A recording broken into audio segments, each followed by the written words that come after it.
The inspiration behind the dry aging that we're doing at St. Peter has come from the years of cooking in kitchens with, fantastic chefs like, Luke Mangan, Stephen Hodges and Peter Doyle.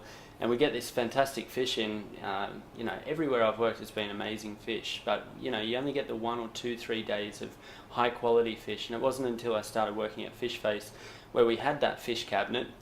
You could keep a fish in there for potentially 8, 9 days, and that was just a process of rotating the fish every night, keeping it moist, and then keeping it dry, and looking after it in that sense. So the thinking behind it has stemmed from there, but we've taken it one step further, and we've got a rail in the cool room where we have the hooks up, and we hook the fish up so it never comes in contact with water, any moisture, and it's dry air that's around it. So we get to keep our fish in peak condition, which is fantastic because it gives us 10 days to use a fish instead of 1 to 2.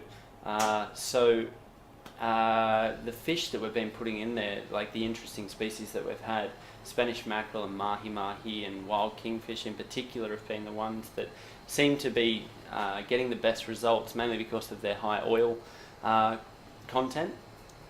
Things like mulloways and bass gropers and things like that, they haven't kind of really changed for the better.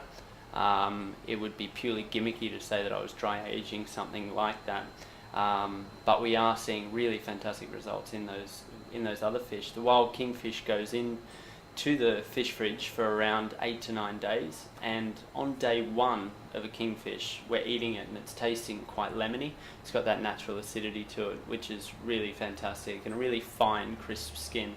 And we still serve fresh wild kingfish at the restaurant, but we thought we'd put it in there and see how it went, and come 7-8 days the flavour of the fish is really, it makes your mouth water. It's really juicy and it's very lemon driven, and that's helping us pair it with a vegetable really well. Mahi-mahi is coming in and it's quite savoury tasting and it's fantastic on day 1, but then after 5 days at least, the fish is firming up a lot in its texture, and the flavour again, it's making your mouth water, and we're able to pair it with a vegetable that I might not have been putting it with on day 1.